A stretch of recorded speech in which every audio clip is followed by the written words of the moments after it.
আজকে আমি একটা সম্পূর্ণ অন্য রকমের পাঁপড় বানিয়ে দেখাবো। এই পাঁপড়টা আপনারা আগে বানিয়েছেন কি না আমাকে অবশ্যই কমেন্ট করে জানাবেন, এবং যদি না বানিয়েও থাকেন তাহলে এটা অবশ্যই একবার বানিয়ে খেয়ে দেখবেন। সবাই খুব আনন্দ সহকারে খাবে এবং এত টেস্টি হয়েছিল যে অন্য কোনো পাঁপড় আর খেতেই ইচ্ছা করবে না। এটা খুব সহজেই বাড়িতে বানিয়ে ফেলতে পারবেন।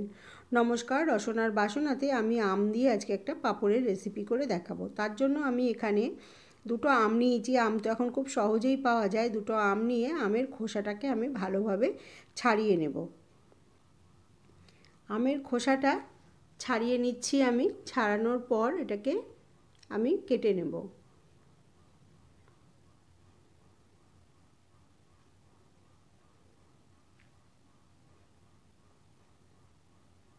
খুব ভালোভাবে এই খোসাটাকে একটু ছাড়িয়ে নিতে হবে যাতে কোনো সবুজ অংশ না থেকে যায়।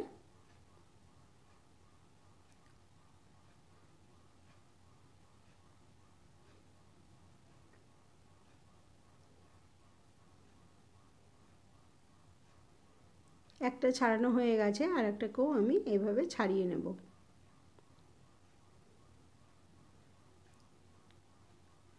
এটাকে ভালোভাবে ছাড়িয়ে নিয়ে আমি এটা একটা গ্রেটারের সাহায্যে ঘষে নেব। এখানে আপনারা চাইলে এটাকে মিক্সিতেও মিহি পেস্ট করে নিতে পারেন। আমি এটাকে না করে আমি এটাকে ঘষে নিচ্ছি। পেস্ট করে নিলে খুব সহজে হয়ে যাবে। দুটো আমি ঘষে নিয়েছি। এবার আমি এক বাটি ছোটো এক বাটি সাবুদানা নিয়েছি। সাবুদানাটাকে আমি ভিজিয়ে রেখেছিলাম। ভিজিয়ে রাখার পর এক রাত ভিজিয়ে রেখেছি। রাখার পর সেই সাবুদানাটা আমি দিয়ে দিলাম কড়াইয়ের মধ্যে। এখানে আমি বড় দানার সাবু নিয়েছি। আপনারা চাইলে ছোটো দানার সাবু বা মিডিয়াম সাবু দিয়েও এটা খুব সহজে বানিয়ে ফেলতে পারবেন।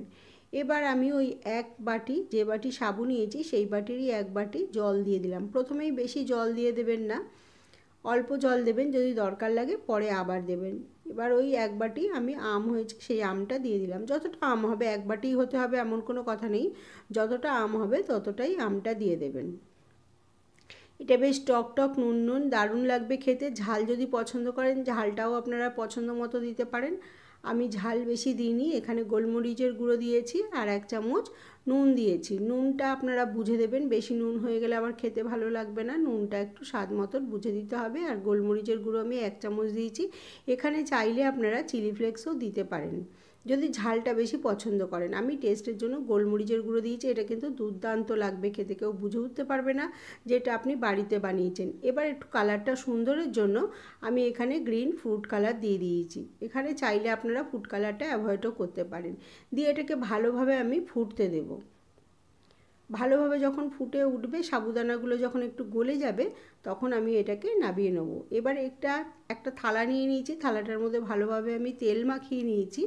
নিয়ে ওর থেকে আমি যখন সাবুটা একটু গাঢ় হয়ে গেছে, একটু গলে গলে মতো গেছে, তখন আমি ওর থেকে ছোট ছোট চামচ নিয়ে ছোট ছোট পাঁপড়ের মতো দিয়ে দিচ্ছি থালার মধ্যে। এটা আপনারা ঘরে রেখেও শুকাতে পারেন বা এটা আপনারা রোদে দিয়েও শুকাতে পারেন। তার জন্য কোনো রকম অসুবিধা হবে না যদি রোদে দিয়েও শুকান। এবার আমি এটাকে, যেহেতু সাবুর দানাগুলো রয়ে গেছে, বড় দানার সাবু নিয়েছি, আমি কিছুটা বানালাম দানা সমেত। এবার আরেকটু আমি দানাটাকে ছেঁকে নিচ্ছি। এটা মোলায়েম হয়ে যাবে দানাটাকে ছেঁকে নিলে।